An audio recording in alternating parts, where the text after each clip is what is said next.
Hello, everyone. My name is Julianne Meyer. I am the host of Own Your Wellness, and I have to give you a little bit of a disclaimer before we get going. I think I caught a cold from the most adorable just about to turn 5-year-old over the weekend. So I have been sneezing, a little bit of coughing, all the fun stuff that comes along with that. My voice is a little hoarse. But I got to tell you, today's guest is so awesome and he's so hard to nail down that I did not want to cancel because I think he is such a wonderful human soul, person in general, such a kind heart, and always a great smile. So let's bring him on without further ado. His name is Robert Peterson. Welcome, Robert. So good to see you again. It's very great to see you, and I'm sorry you're not feeling well. It doesn't seem like it, except if you see me sneeze, I just want to forewarn, because those come out of nowhere. So I'm like all of a sudden going, oh no, it's the big one. But anyway, enough about that. I don't like to focus on things that aren't maybe what I would choose for myself. I would rather just have a great, wonderful conversation with you. So let's start off with you telling us a bit about yourself and your own wellness journey. Well, so I spent 20 years in Christian ministry. So serving as a missionary, and really that's a pastoral role and coaching role overseas, helping Colombian pastors in the development of their church, and always in ministry, it's a focus on the spirit, right? Helping people really choose to live a different life, choose to live a life, intentionally and have good habits. And so when my ministry job stopped focusing on people, I decided that I would do something for myself. And so started my own company, really focusing on building up people and building up their own value, right? So my company's name is Add Value to Life. And the purpose is really that humans were meant to encourage one another. And I think we don't have enough encouragement in our lives. And so my goal is to help people increase their value, increase their self-worth. And in turn, that increases their business. And I thought I wanted to do that for companies and corporations, and spent the first year of my business, doing that, and just never felt exactly right. And I've just really identify with entrepreneurs, and they're mostly solopreneurs, right? People that have bootstrapped in their business. They've just decided to start and do something for themselves. And they're alone out there like missionaries. Mm-hmm. They're doing something without a lot of support, not a lot of help, and not a lot of encouragement from the people around them. Everybody's thinking, oh, you're crazy. Oh, I would never do that. Oh, all the messages we hear. And so I've really decided that I want to come alongside entrepreneurs and say, look, you're not alone. You're not crazy. This is exactly the right thing to do.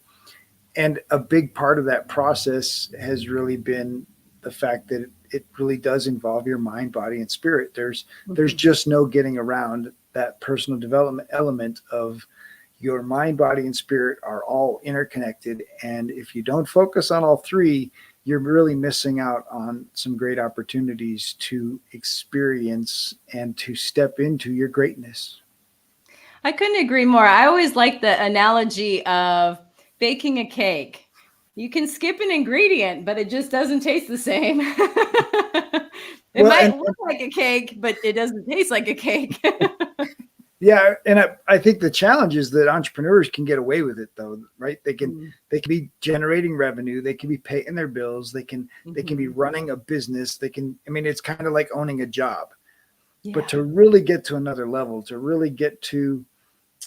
level, emotionally, where you experience joy, right? And I guess that's really my target now is helping people enjoy the journey, enjoy the adventure of entrepreneurship, enjoy their company, enjoy the work that they're doing, because that's another level of mindset. That's another level of experience. And if you're not enjoying it, do something else. That's the great thing about this country and about entrepreneurship is we have so many great options. And I think there's so many people that feel stuck. They feel stuck in a job. They feel stuck in their business. They've taken on a business that they feel overwhelmed and stressed out and full of anxiety. And our culture is just full of this anxiety and stress for literally no reason. Like you have a choice, and you can choose not to get stuck in that place. No, it's beautiful because I think most people don't realize that they have that choice. You know, they just, all they can see is the bill that's coming in and the way they've been doing everything.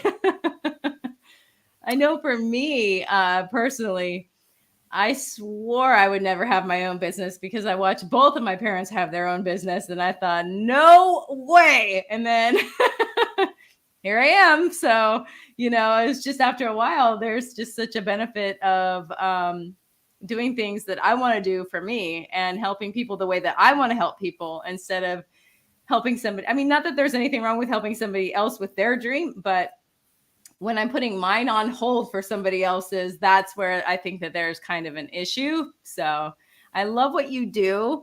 What does it look like to work with you? You know, I'd like to think that I come alongside as a friend, except I'm the friend that's willing to get in your face and say, hey, that's not true, right? Or that's not right. Or, you know, are you being honest with yourself, right? The friend that's willing to ask you the tough questions about the decisions you're making and the actions that are happening in your life. Are they in alignment with your values? Are they in alignment with who you're trying to be?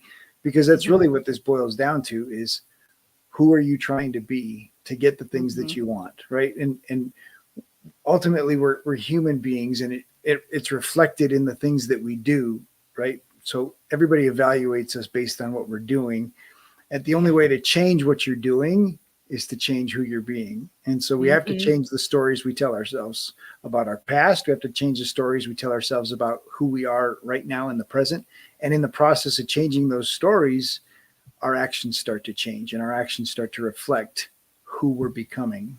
I love that. That's beautiful. I haven't ever really heard it put quite that simply and easy to understand. So thank you for that. Well, it's taken a little work on my part too. It's you know the things, and then figuring out, wait, how do I help somebody else walk through that process and in a way that helps them get a similar result. And of course, you know, we've had great influencers that, you know, I appreciate. Obviously Napoleon Hill in Think and Grow Rich talks about thinking.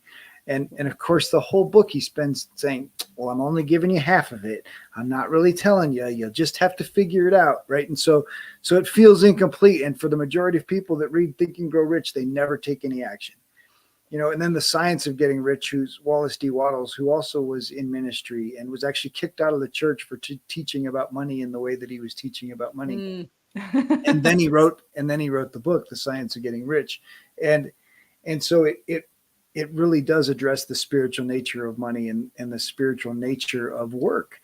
And I really appreciate that. But he boils it down to, you know, give everybody more value in work, more value in the work that you provide them than the cash that you receive, right? Yes. So it's really about value. It's a value equation. And so it's really about adding value to others in a way that they benefit. And then of course they want to pay you. They want to pay you more. And he makes it so simple, right? He's got a whole chapter written in there about, you know, if anybody in your neighborhood is rich, then you can be rich because they already proved it. If anybody that does what you're doing can be rich, then you can be rich. If anybody that, you know, lives in your state can do it, or, I mean, he eliminates all of the limiting beliefs that, you know, well, you just don't understand, right? You just don't know me. And he just basically says, well, if somebody else has done it, then guess what? You can do it too. You just have to do all the things that they did. Exactly. It's kind of also, and I always think of this too, is the 4-minute mile. That was impossible until somebody did it. And then all of a sudden everybody could run a 4-minute mile. So, you know, well, not everybody, I'm being obviously dramatic, but yeah, I like that idea of you don't have to reinvent the wheel. It is possible. But, you know, something that I just feel compelled to say is, I want you to know that you can have my old nickname. It was when I worked in addiction recovery. It was one of those things where, you know, you really needed to be friends with the clients, but you couldn't be friends with the clients. And, you know, you still needed to be in charge. So they nicknamed me the Velvet Hammer. Nice. Well, and it's similar. It's similar in ministry, right? I can be their friend, but I still have to be able to call them out on their crap. And I think all of us need somebody in our lives to just call us out, and be willing to take that. And I think that's very difficult for people. It's very difficult for entrepreneurs who have that independent spirit, the I know it all. I'm doing this. I'm doing it on my own, and I'm going to prove the entire world that I can do it. I don't need anybody's help. And that spirit is the exact spirit that I'm pushing against, saying, wait a minute, if you do it that way, you're not going to get near as far as you can. You're not going to have near as much joy as you can really have if you change your spirit and you're open to what the world has to offer, and you figure out how to outsource the crap you don't want to do, and hire people for the stuff that you don't really enjoy, and really focus on your wheelhouse, focus on that piece that you're so good at that people love you for. And guess what? Because you're outsourcing all that other stuff, you can multiply what you're putting out there and increase your revenue, increase your business, and increase your impact in the world. Exactly. Something I really would love to talk with you about, and I hope this is okay, is the spiritual nature of money. Because, I think for a lot of people, especially in the health and wellness industry, we have this, I'm using we because I was one of these people too. I'm just here to help people. And there's absolutely nothing wrong with that. But I also need to pay my electricity, a phone bill, all these other things. And I think we have this sort of backwards mentality, especially in the United States, where we'll pay a basketball player millions of dollars to throw a ball around and pay a grade school teacher pennies. And they're helping shape the future of our country. So, I think that there's this weird thing where it's like, if you're doing something good, you shouldn't be asking for money for it in return. So do you see that is an issue with some of the entrepreneurs that you work with? All of them. I mean, and myself. So I came out of Christian ministry. I came out of doing counseling for free and doing all these things that were already included. I was receiving a paycheck. But the first 10 years I had to raise my own support, and we were missionaries. But there was this whole idea of sacrifice for Jesus and give it up for the church. And while I was sacrificing, all the people in my church were, eating steak dinners and driving Lexuses. And so these ideas that we have about money are so upside down in a lot of cases, especially health and wellness, because we have this whole bleeding heart thing, right? I care about people. I just want to help people, and I give it away for free. And guess what happens to the people that you're helping for free? Nothing. Nothing. Because if they get it for free, they don't value it at all. Exactly. And so the only way for them to value it is for them to appreciate the investment. And the only way to appreciate the investment is to put your money where your mouth is. And so once a person puts their money where their mouth is, guess what? They're engaged, and they're going to listen to the advice. And they're, you can do all these free online diet things. You can hire these, get somebody to help you and say, oh, I want your support for this diet plan. But if I'm not putting any money in it and it doesn't cost me anything, they're not going to do it. But if you hire Jillian Michaels and she's standing by your side and she's yelling in your ear and you've spent $10,000 for her to be there, you're going to be like, oh, I don't have a choice. I got to do this. Right. And gritting your teeth, but you're doing it and you're getting it done and you're taking action to match the value. I think one of the challenges, and I know it's complicated for people to see, is it really is about impact. And so when we compare a teacher who only impacts 30 students at a time, and I know only this is going to hurt. It's going to sound hurtful, but a teacher's impacting 30 students at a time, where a professional basketball player's impacting 3,000 in every city in the United States. And so their impact is now nationwide, because they've got a television network that's putting their impact out there. ESPN's talking about them on, every day. And so the impact is where it really happens. And the advantage of now this online space is you have the ability to impact larger audiences. You have the ability as a coach to have a wider impact. And guess what happens with a wider impact? You have the possibility of attracting more money. And so the spiritual nature of money has to do with the impact that you can have in somebody's life. And so if you're able to impact, right, one person and help them impact thousands, then that increases the value, right? And so it's really about a value exchange. And we get so caught up in price. I'm so focused on, well, it's $1,000 a session or $100 an hour. Or no, let's talk about value. What is the value that you're adding to that person if they complete your program, right? If they go through your diet plan and they lose 50 pounds, what's the value? How much life have you added to their, right? How much have you extended their life? How much have you extended their quality of life? Exactly. Look at all the ways that this adds value to them. And then they're not paying you for $100 hour diet program. They're paying you for the value that you're adding, right? You've just extended their life by 10, 20 years. You've added to the quality of their life, giving them the ability to do more each day, giving them the ability to extend the impact that they can make in a day because they feel better. They're not taking naps. They're not resting in between, every work session, taking a 15-minute break every hour, right? And so that's the value. And so you've got to know the value that you're adding when you're having these conversations. And it's not about the price. It's not about the hour. It's about the value. And so many people get caught up in price and hour, but really you need to be comparing the value. And then when you're giving somebody this value, you make sure you keep adding on to it and you're actually giving them more value than you're asking for cash in return. And it's a no-brainer. And that's what Wallace D. Wattles talks about. When he's talking about money, he's talking about the value. And when you give somebody more value than you ask for cash in return, that equation works all day long, no matter what price point you put on it. And I promise most of you health and wellness people, your price isn't high enough. It's true. It's true. Most people's aren't. They aren't. Yeah. And it's because they're so focused on, the other person. But if you charge a higher price and the person that makes that higher investment is going to get more value automatically, even if your program is exactly the same. That's the spiritual nature of money. Because I like how you put that too, because it really is about the value. And, like you said, well, here's the thing that I think about as a personal trainer and a nutrition coach and doing all those types of things where, I used to charge less and all that. I'm telling you, those people, they would never get to their goals and then blame me and be on to the next and on to the next and on to the next, keep repeating that same pattern. And they're the ones that say, I can't lose the weight. I can't, fill in the blank.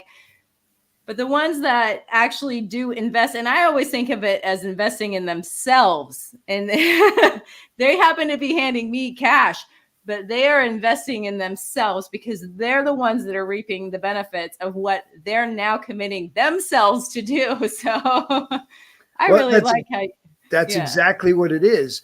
And when they don't value what they're paying for, they don't invest in it wholly, right? So they're throwing their money at it, but they're not invested, right? But if they throw a big enough amount of money at it, they will be invested. And then it hurts a little, right? And it almost has to hurt a little, right? For them to say, okay, now my money's in there. Now I got to be all in there. And that's the way they get the results. It's the same in business coaching, right?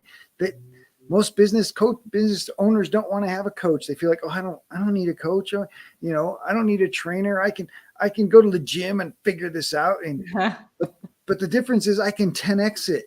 I can 10x it for them because I can help them do it faster. I can help them do it more efficiently. And then we do it in a group setting where, guess what? All of the people around them are doing the same thing. And you have the power of this energy that's created by a group of people that are committed to the same thing.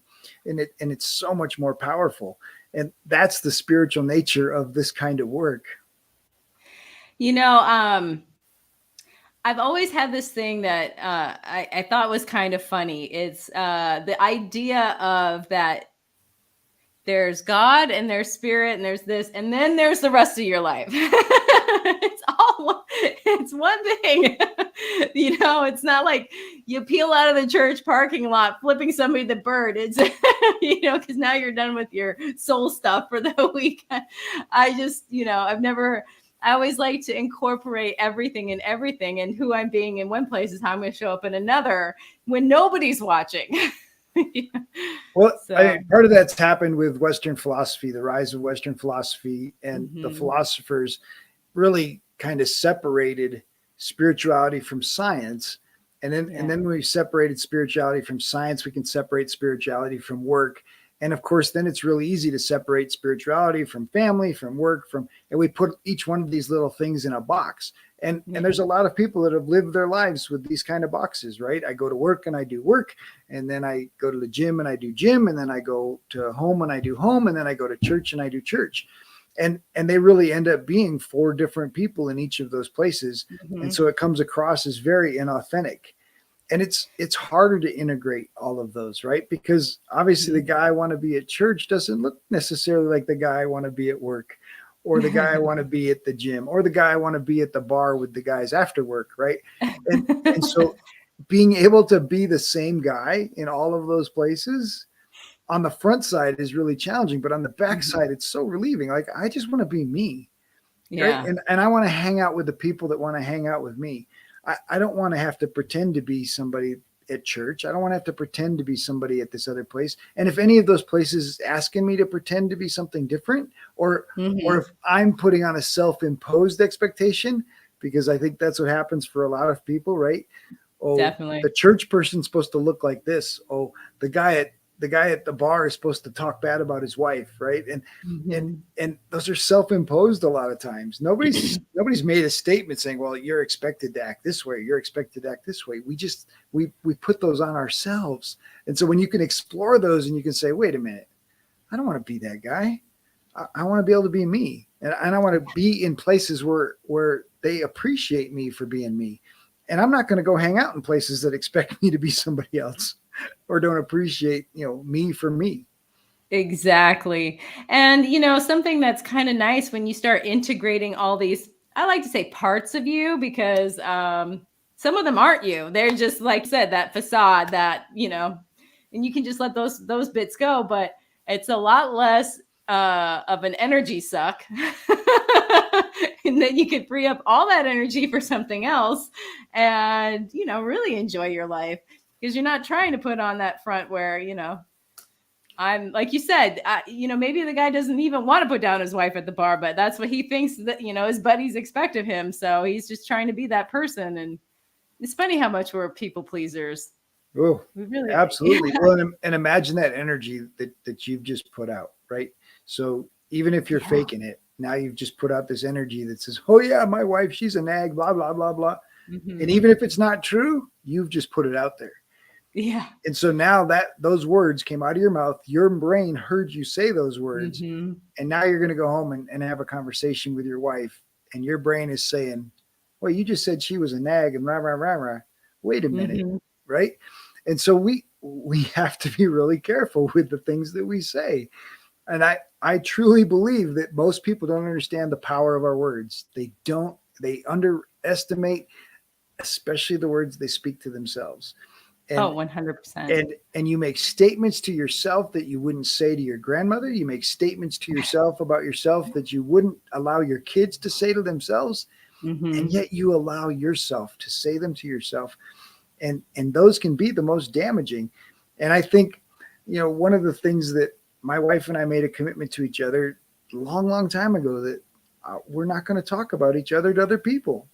Like, it's just not, it wasn't in our nature, first of all, but that commitment is so important. And when I hear other people talking poorly about their spouse in public settings, I'm thinking, man, you just don't know how much you're hurting yourself and your relationship, right? Because you're putting that energy out into the space, and choosing to have that boundary has done so much for our relationship and allowed us to have this incredible marriage for, pushing 30 years now. And, wow. And I'm really proud of that but it took some growth and it took some time, but, now we're running a company together, and most people would say, I can't ever work with my spouse. It's like, wow, you're missing out.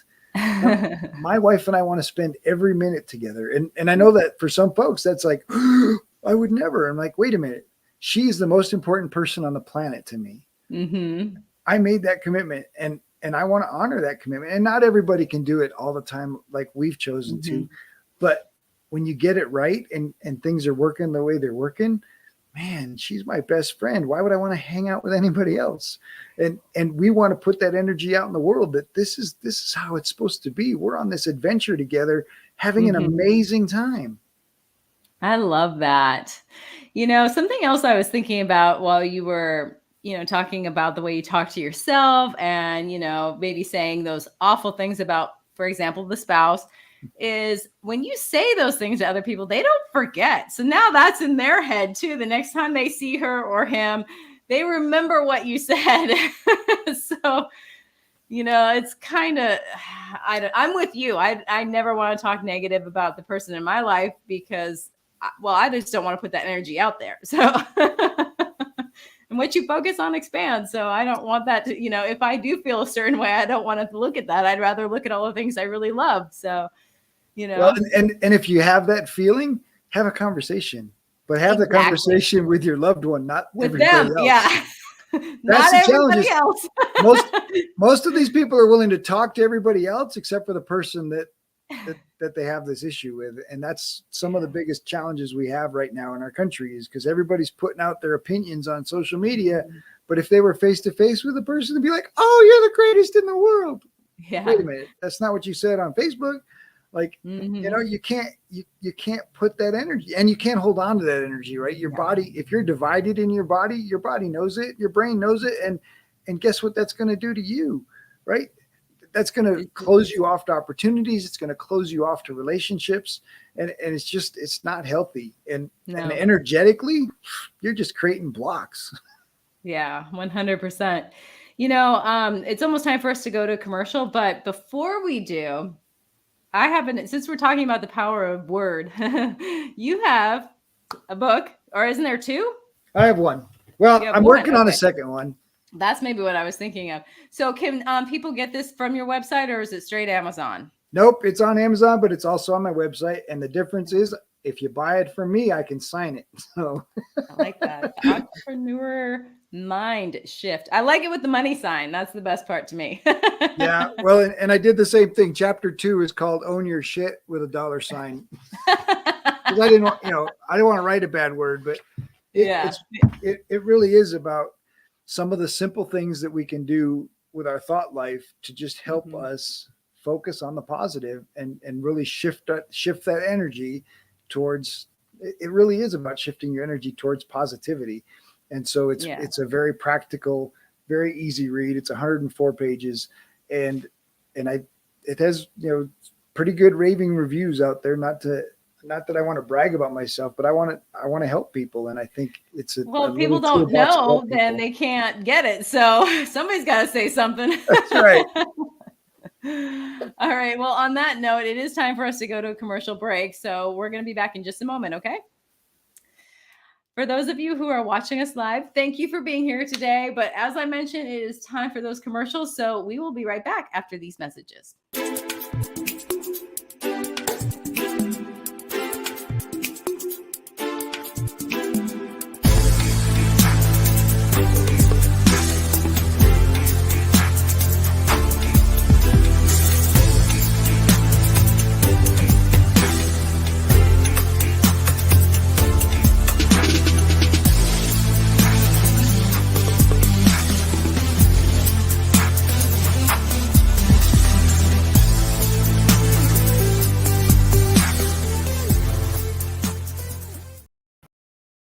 Are you someone who is struggling to move forward because you suffered a loss?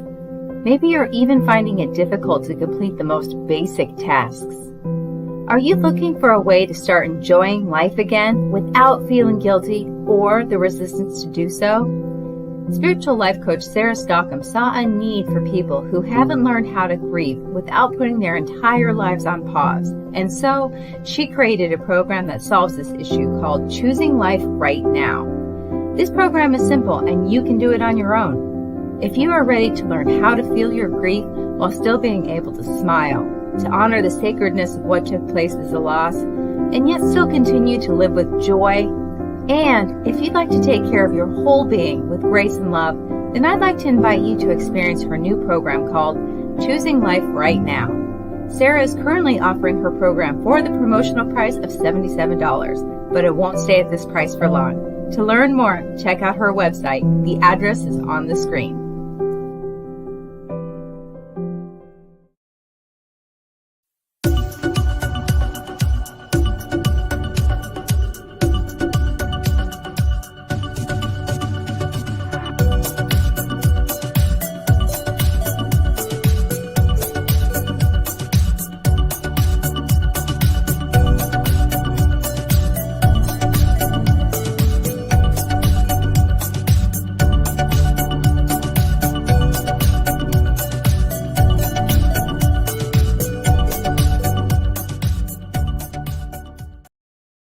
When drug or alcohol addiction take over, things begin to disappear. Your friends, your family, and eventually, you. Recommended by Dr. Phil, New Method Wellness can help get your life back with individualized treatment plans for dual diagnosis clients. New Method Wellness provides the most highly credentialed treatment in a safe and welcome environment. Call New Method Wellness for your free consultation and ask about our national accreditations. Together, we can put the pieces back together.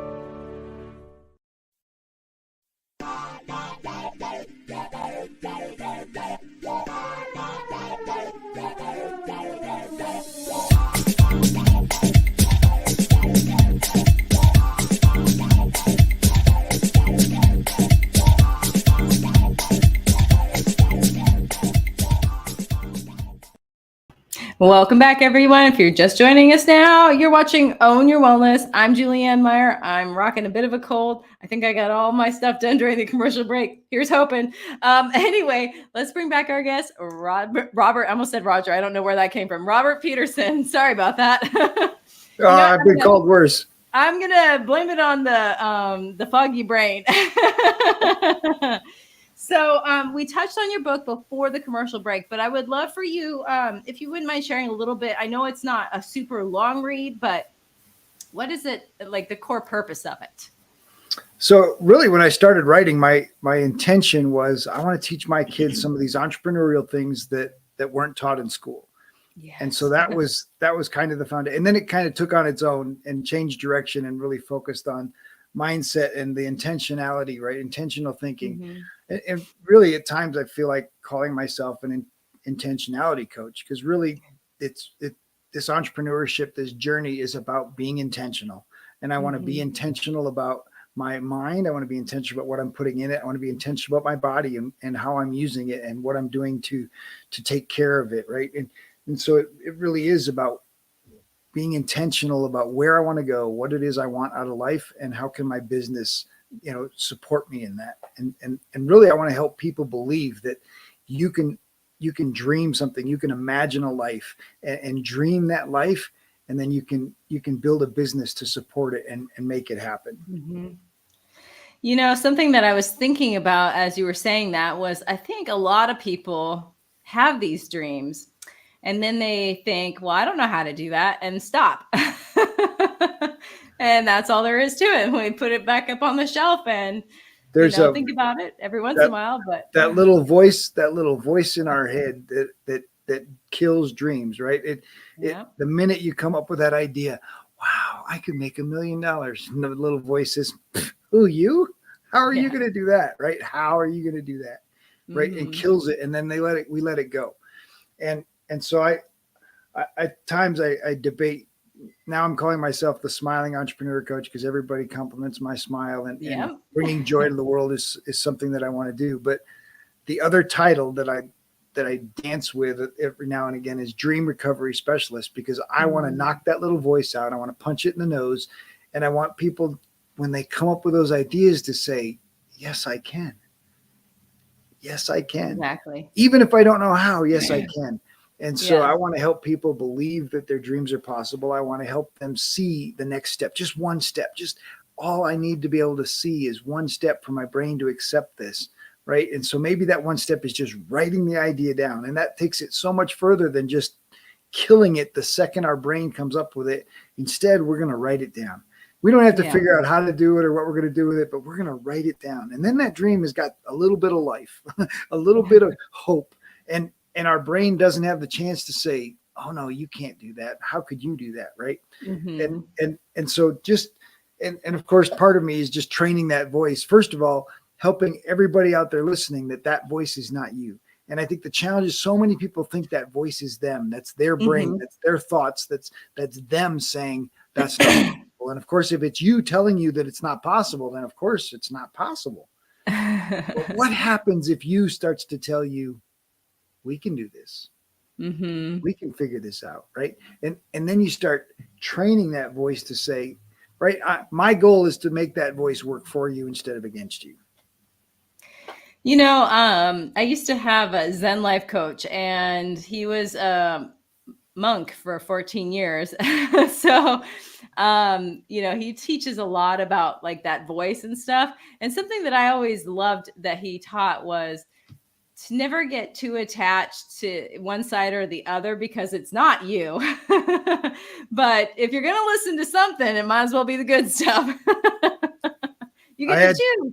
I had somebody ask me the other day, and we had gotten down the God, right? You know, because you could say the positive voice is God, the negative voice is the devil, and you know, how do you know which voice is true? And that was my answer was, well, if you get to choose, why would you choose that one, right?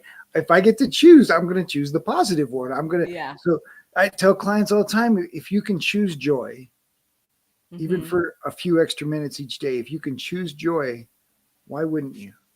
Exactly. Right? And so I encourage you, choose joy. And guess what? If you choose joy for 1 minute, can you choose it for 2? Can you choose it for the next hour? Exactly. Can you choose joy for the whole morning?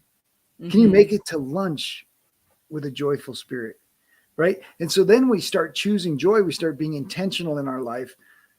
It's just so much more powerful. And then, of course, our energy level is just completely different. Right? Because joy is upper. Joy is above the line of courage, right? I talk about the line of courage is this line between victim and victor.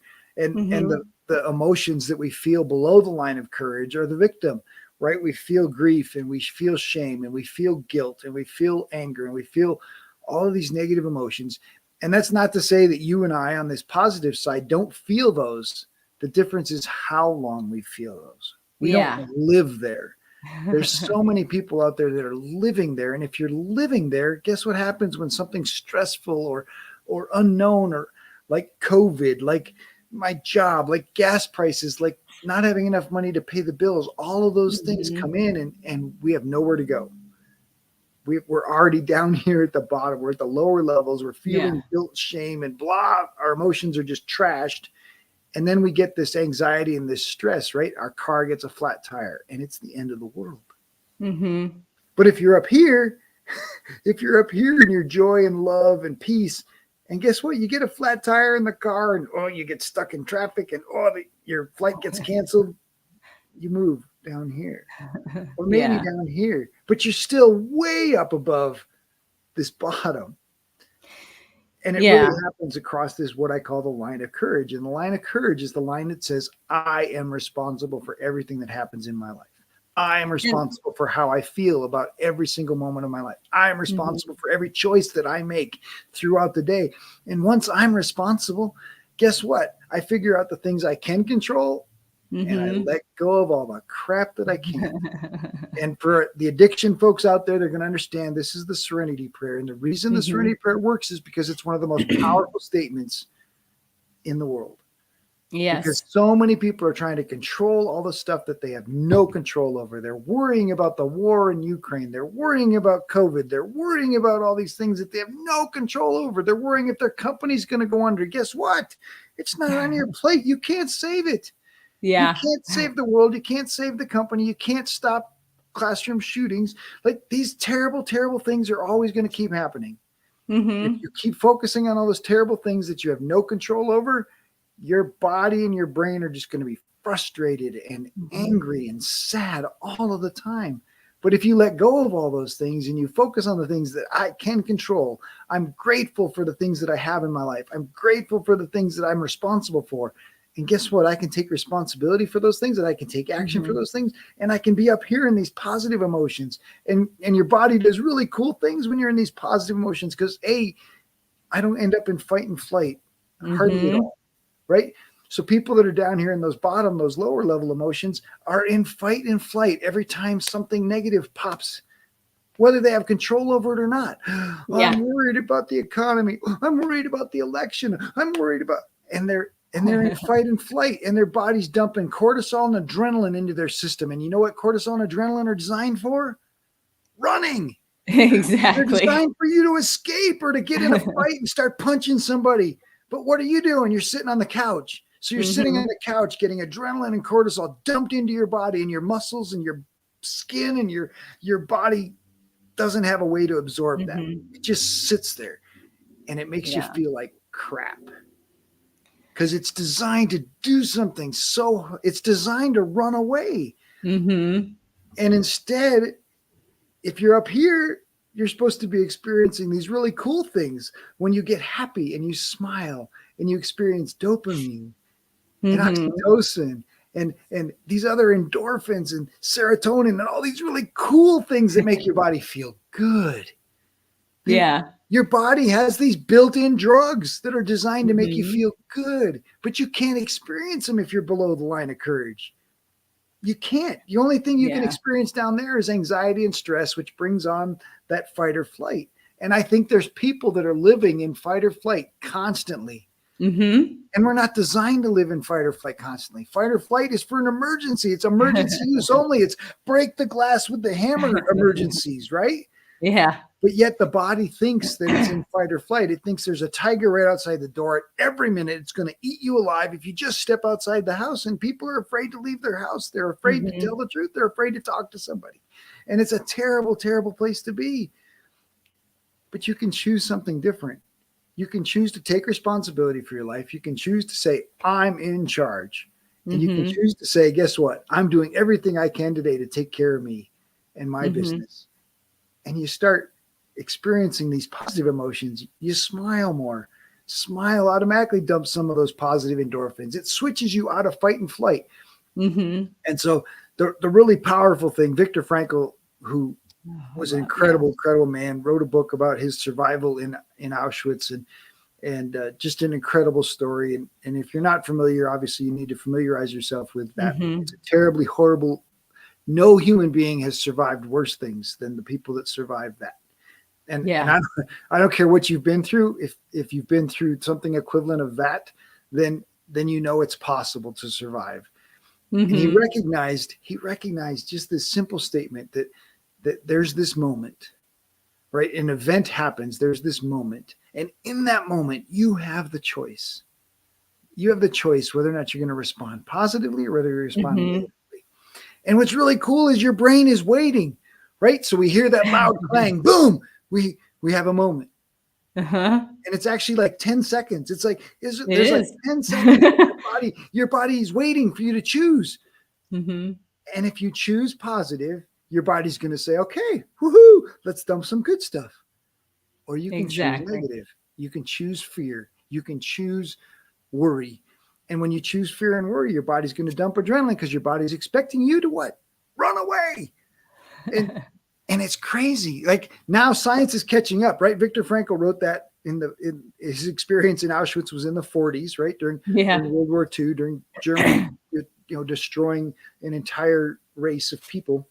And he wrote his book and now science is catching up and science is proving that these things are actually true. They're actually scientific. Your brain is actually doing these chemical things and we're scientifically seeing it. And now it's even cooler as we're measuring the energy. We can actually see the energy emanating from somebody's mind when these decisions are actually happening. And the lower energies, right? There's a lower vibrational frequency being put off by these lower decisions, by these decisions of worry and fear and anxiety and stress. And we're living in guilt and shame. And I hate myself and nobody loves me. Everybody hates me. All of this blah, blah, blah that people are living in. And they're getting fed by the news. And the news is just painting this picture of the world as this terrible place and all these terrible people full of terrible, terrible, yuck, yuck, yuck. And instead, there's those of us that are separating ourselves from that lie. Even if all of that were true, there's still all this great stuff in the world. We live in the most amazing time in history. We live in the most amazing world in history. We live in the most amazing country in history. And we've got the most amazing opportunities in history. And if you focus on those opportunities and all of the positive and all the great things that are happening in your life, you just feel so much better. And we don't need drugs to feel better. We don't need drugs to tell us. We don't need the news to tell us to feel better. We just get to choose to feel better. And we get to choose who we hang out with. We get to choose whose influence we're putting in our mind. If your family doesn't believe in your dream, stop hanging out with them. You can't make them not be your family because you don't have that choice. But you have a choice for how much time you hang out with them. You have a choice of whether or not you tell them about your dreams because they don't believe in it. But find people that believe in your dream and find people that share your dream and they go, that's amazing. I love that. Right? Find the people that love to hang out with you. Find the people that are lifting you up and encouraging you and hang out with those people. Because guess what? The energy that you're just going to create in a group like that is going to be so positive and so exciting and so encouraging that you're going to do great things, even if you don't want to. You can't help it.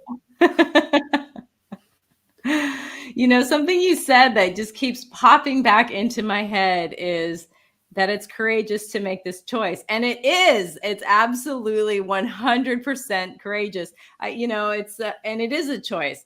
And I know for me personally, in the beginning, it didn't feel like a choice. It took me a while to realize I'm reacting. I'm not responding. And to take a pause, the pause that I've been given, nothing has to happen unless something's on fire. I don't have to deal with it that exact moment in time. It's okay. And, just to respond. And I love that, taking responsibility for ourselves, because that's the only thing we can change is how we react or respond to what's happening around us.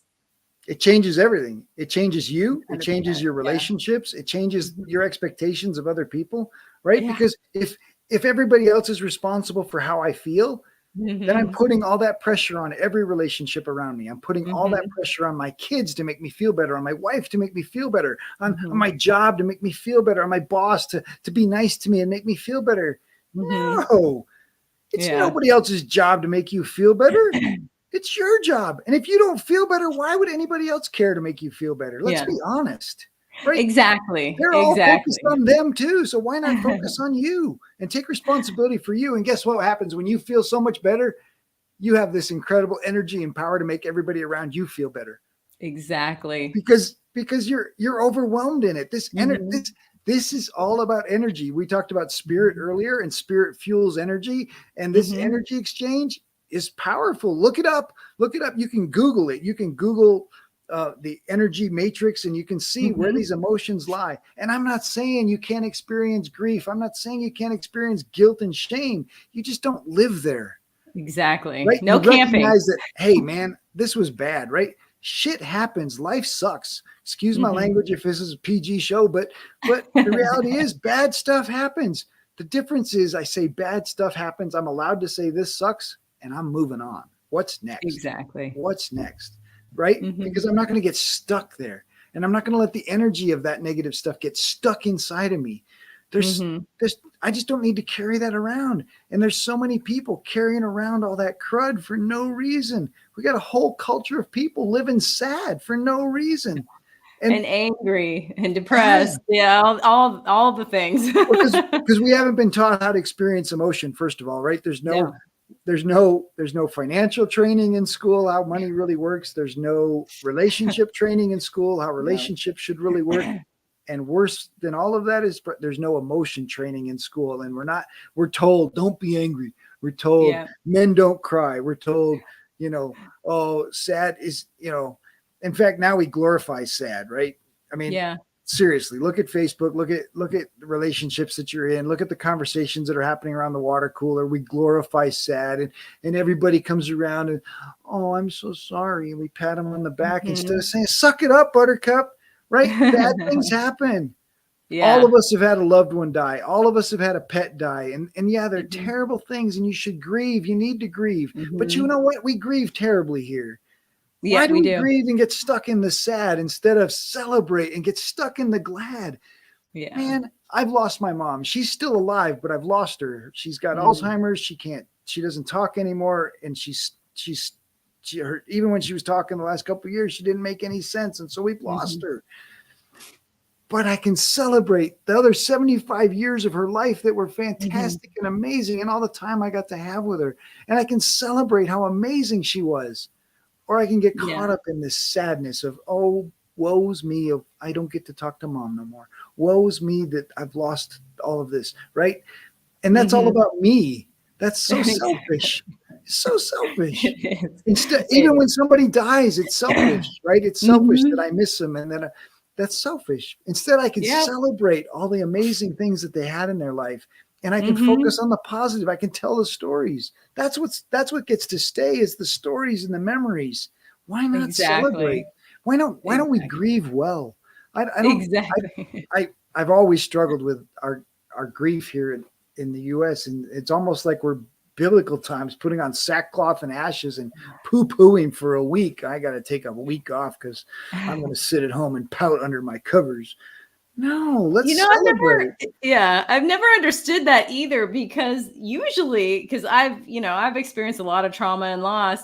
And, I've done it like the way where I want to like curl up and die and all that. And that really doesn't work. First of all, what you really want is to not feel those feelings. So you can't not feel them no matter what you're doing. But you can also, like you said, choose the celebrate, choose the joy as well as feel, it's okay to miss somebody. It's fine. But don't camp there. Well, and why not? Why not take the time? If you're going to be stuck at home and pout, why not take the time to write the stories? How Yeah. cool would that be, right? To write the Yeah. stories that you remember, write the Mhm. celebrations of the influence this person had in your life. Why not? Why Mhm. not look at the ways that, wow, this person was amazing to me, right? Because Mhm. if you just keep that to yourself and you're like, oh, I miss him so much, and oh, I'm so Yeah. sad. You And never nobody else. process it. Yeah. You hold on to the energy, you block it in there, and no one else gets any benefit from their Yeah. life. But if you write the story down and you share it in a blog or you share it in an email or you share it on a podcast and you say, man, my amazing friend is no longer with us, but let me share this story about them that I wrote down while I was grieving. How much Mhm. more powerful is that? Right. And now Yeah. we're putting the energy out instead of keeping it in. And see, that's what happens when Mhm. you hold on to emotions and you say, well, don't be angry or don't be sad or don't cry. And Yeah. we block those emotions. And guess what we're doing? We're blocking that energy. We're taking that energy and we're Mhm. going, it's stopping here. And I'm holding on to it because I'm keeping it to Mhm. myself because I don't know what to do with it. Instead, I tell everybody, look, those emotions, these emotions we have, they're like the dashboard, right? They're the Mhm. dashboard of your life. And when you get that anger emotion or you get that sad emotion, it's telling you something. Even the happy emotion is telling you something about your life, right? Yeah. These are warning signs. This is like the computer going beep, beep, beep, something's wrong, right? And it's okay to acknowledge it. It's okay to say, whoa, Mhm. all right. Whew, wow, that was anger. Okay, now what? Why Yeah. am I angry? First of all, I'm going to tell you most anger has to do with something selfish. If you need a Mhm. hint, when you start asking yourself the question, why am I angry? Look at yourself because there's some expectation you've created that's not being met by somebody around you, and you're mad about it. Sometimes it's you too. Absolutely. But all of those emotions are little warning lights. And if you take them as a warning light, it changes everything. And then you can allow that emotion to go from outside of you to inside of you to guess what? Mhm. It goes away. Exactly. Keeps on moving. That Well, on it's that energy. note, can you believe it? It's already time for us to quit. I can't believe it's the end of the show. Can you hold up your book one more time for us? Absolutely. Thank you so much. And on the website as well as on Amazon. Yeah. And if you read it, leave a 5-star review. If you can't leave a 5-star review, call me and tell me why. Let's have a conversation. I love that. Well, Robert, I just want to say thank you so much for being on the show today. It has been an absolute pleasure. I enjoyed learning from you and having this conversation. So thanks for joining us today. Julianne, thank you so much for the opportunity. And we'll talk to you soon. Well, everyone, that is unfortunately all the time that we have. Hopefully, Robert will be back again soon to teach us some more and through story, which is so fabulous. I absolutely love that. But as I mentioned, that's all the time we have. So we will see you again on Thursday. Until then, enjoy the rest of your week.